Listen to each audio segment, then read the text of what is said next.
l'annoncions hier. Washington a imposé des sanctions à l'armée rwandaise et à 4 de ses officiers. En cause, le soutien apporté par Kigali à la rébellion du M23 dans l'est de la RDC.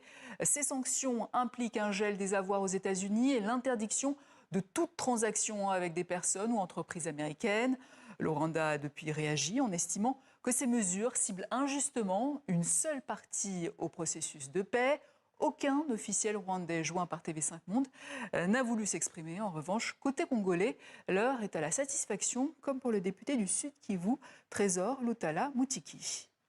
C'est un sentiment de satisfaction, de joie, parce qu'au moins aujourd'hui, le monde entier, les États-Unis ont compris que nous étions agressés par les Rwandais, raison pour laquelle ces quelques 4 officiels rwandais ont été sanctionnés. C'est une victoire diplomatique menée par les chefs de l'État pendant tout ce temps et notre gouvernement pour dénoncer haut et fort que nous sommes agressés, notre pays est pillé, les Congolais sont tués par les Rwandais. Et j'aimerais que ça soit ainsi aussi ainsi pour les rebelles du M23. Parce qu'eux aussi, ils continuent à tuer dans notre pays, ils continuent à piller, ils continuent à faire du mal aux Congolais.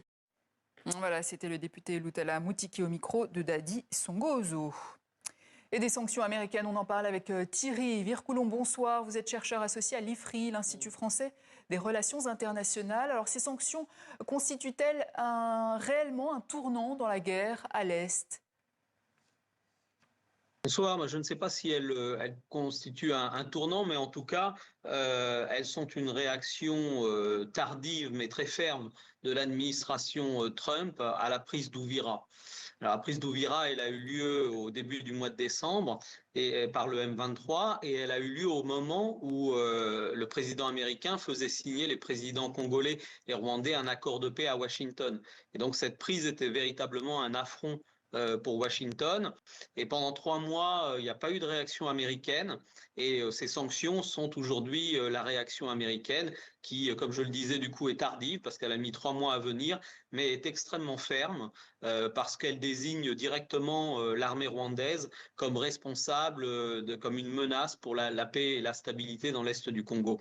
Parce que ces sanctions ne concernent pas simplement 4 individus qui sont en effet le sommet de la hiérarchie militaire rwandaise, mais elles impliquent et elles désignent directement l'armée rwandaise et la terminologie qui est employée dans ces sanctions est extrêmement forte. Alors on a beaucoup parlé des hommes d'Eric Prince dans l'Est ces dernières semaines. Est-ce que ça veut dire que les États-Unis prennent clairement parti dans ce conflit ?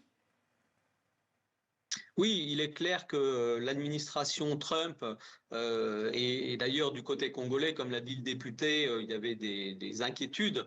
Depuis la signature de l'accord au début du mois de décembre, l'administration Trump paraissait attentiste.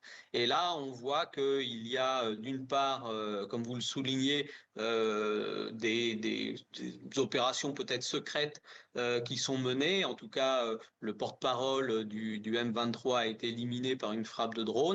Et puis maintenant, on a ces sanctions avec, comme je le disais, une terminologie très forte de l'administration américaine qui cible directement l'armée rwandaise, l'accuse de complicité avec le M23, l'accuse d'être une menace dans l'est de la RDC et demande, et ces sanctions sont aussi un statement, sont aussi une déclaration publique, demande le retrait de l'armée rwandaise de l'Est du Congo. Donc c'est en effet une prise de position claire et sans ambiguïté. Et une première victoire diplomatique pour Tshisekedi sur ce dossier ? Oui, en tout cas, parce que comme le soulignait le député que vous interviewez, il y avait une certaine inquiétude depuis la signature de l'accord du mois de décembre du côté congolais, puisqu'ils ne voyaient pas de réaction américaine. Beaucoup de Congolais se demandaient finalement si le président Trump tenait vraiment à l'accord qu'il avait fait signer à la fin de l'année dernière. Maintenant, on est sorti de cette période d'attentisme et Washington a clairement signalé à la fois au Rwanda et au M23 qu'il tient à ce que son accord soit mis en œuvre. Et sur le terrain, Thierry Vircoulon, ces sanctions peuvent-elles réellement peser sur les M23 ou restent-elles symboliques ?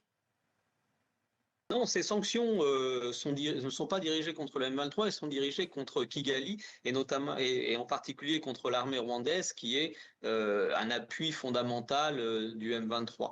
Et en demandant le retrait de l'armée rwandaise du territoire congolais, les États-Unis entendent bien fragiliser le M23 sur le terrain, fragiliser militairement le M23 sur le terrain.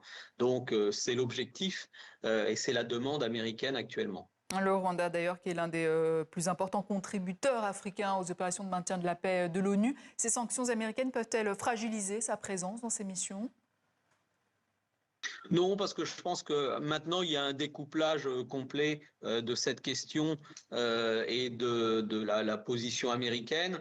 Si aujourd'hui, le président Kagame disait eh ben, « moi, je vais retirer toutes mes troupes des missions de maintien de la paix », ça ne changerait strictement rien à la position américaine qui, grosso modo, n'a que faire de ces missions de maintien de la paix, qui a réduit les budgets des missions de maintien de la paix, et donc ce n'est plus du tout un levier. Votre réaction sur ces sanctions contre les forces armées rwandaises, pourquoi, à votre avis, cela est intervenu hier ?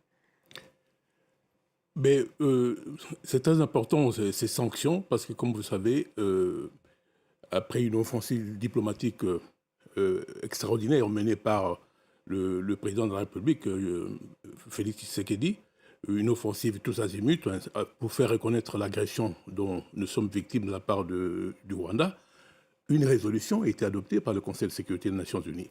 Et cette résolution a été adoptée à l'unanimité et en vertu du chapitre 7 de la Charte des Nations Unies. Donc, c'est une décision qui est contraignante. Et la résolution sommet Kigali à retirer immédiatement ses troupes du territoire de la République démocratique du Congo et en même temps, sans condition préalable. Et c'est tout appui au M23. Mais comme vous voyez, le Conseil de sécurité, malgré que ce soit les 5 permanents qui se sont impliqués dans cette résolution, le Conseil ne dispose pas d'un organe chargé de l'exécution de ces décisions. C'est tout le problème. C'est pour cette raison que finalement le président de la République a pris cette initiative aussi de chercher des États qui ont de bonnes relations avec Kigali pour amener ce pays à retirer ses troupes de la République de Bourati-Congo en exécution de la résolution. Mais pourquoi c'est ça le processus de Doha et enfin du Qatar. Pourquoi ça intervient maintenant alors que les États-Unis sont occupés sur un autre front au Moyen-Orient avec ces attaques sur l'Iran? Pourquoi maintenant? Alors que ça fait des mois que la RDC demande des sanctions. Mais tout à fait, c'est parce que, comme vous l'avez remarqué, vous avez rappelé l'accord de Washington, qui a été parrainé par le président Trump, et une semaine après la signature de cet accord, Kigali a équipé encore une fois le M23 et ce mouvement a occupé Uvira, qui est une ville à la frontière avec le Rwanda et avec le Burundi. Et c'est là justement que effectivement ça a provoqué l'ire du président Trump.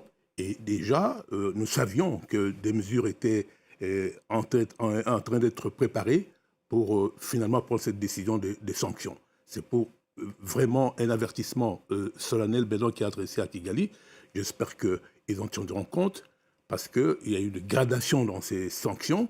Aujourd'hui, c'est encore des sanctions au niveau bilatéral entre les États-Unis et le Rwanda, mais je pense que le comité de sanctions au sein des Nations Unies va prévoir d'autres sanctions qui sont beaucoup plus dissuasives et coercitives. Alors justement, est-ce que cette pression diplomatique suffira à convaincre le Rwanda à cesser son soutien au M23 ? À notre avis, oui. Mais c'est pour cette raison que là, c'est encore des sanctions ciblées, adressées à des personnalités.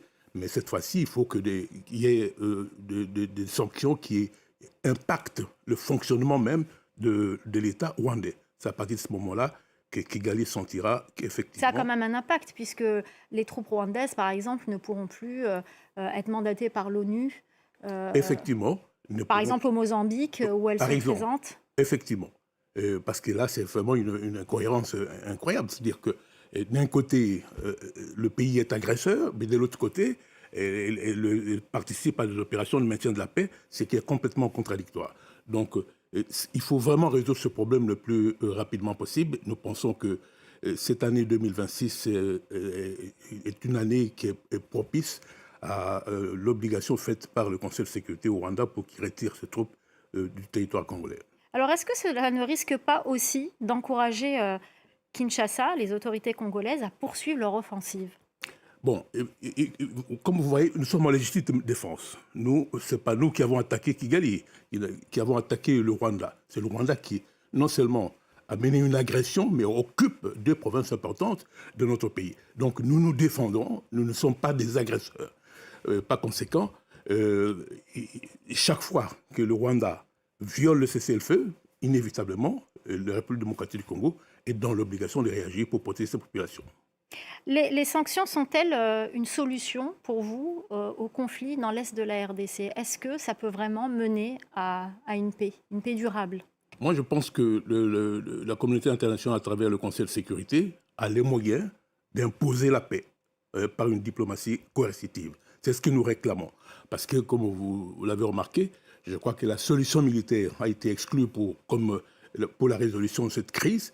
On nous a forcés à nous asseoir autour de la table pour régler ce problème.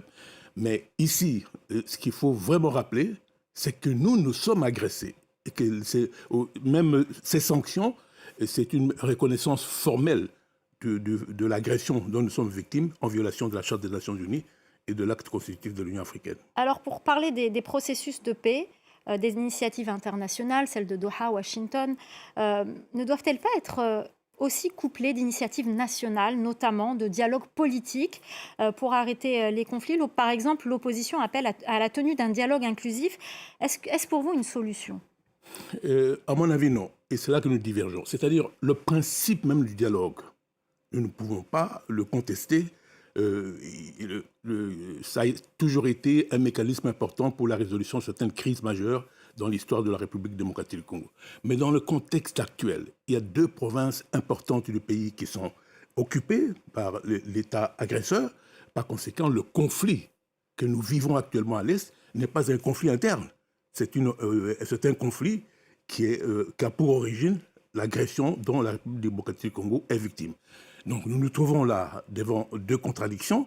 L'une principale, c'est l'agression dont le pays est victime, et puis l'autre secondaire, c'est-à-dire il y a des revendications sur le plan interne qui sont exprimées par certains opposants. Mais pour l'instant, dès lors que le pays est attaqué, chaque patriote doit se sentir agressé dans son intégrité, parce qu'il y va de la protection de la souveraineté de la République démocratique du Congo et même de l'intégrité territoriale. Comparaison n'est pas raison. Est-ce que vous croyez que vraiment le président Zelensky, actuellement en Ukraine, à l'unanimité derrière lui dans la gouvernance? Non, pas du tout. Mais pour l'instant, les opposants estiment que le gros problème qu'il y a aujourd'hui, c'est l'agression. Donc il faut d'abord sauver le pays. On verra l'autre problème par la suite. Très rapidement, que peut jouer le continent africain et notamment l'Union africaine? Quel rôle peut-elle jouer dans la paix en République démocratique du Congo? Encore une fois, sur le plan diplomatique, nous avons la chance aujourd'hui, toujours encore avec l'offensive diplomatique du chef de l'État, d'être présent au Conseil de paix et de sécurité de l'Union africaine, tout comme on est membre non permanent du Conseil de sécurité des Nations Unies. Je pense que la solution, pour l'instant, elle est diplomatique. Mais Kigali doit savoir que la patience a trop duré et qu'à un moment donné, je pense qu'il peut être l'auteur d'une véritable conflagration, parce que je ne pense pas que les Congolais accepteront de tenir encore longtemps et supporter encore longtemps l'occupation des 2 provinces avec les conséquences que cela implique, déplacement des populations, à peu près 7 millions à l'interne et à l'externe. Merci beaucoup Léonard Oketundu, ancien ministre des Affaires étrangères et des droits de l'homme et vice-président de la Commission des relations extérieures en République démocratique du Congo. Merci beaucoup d'avoir répondu à nos questions.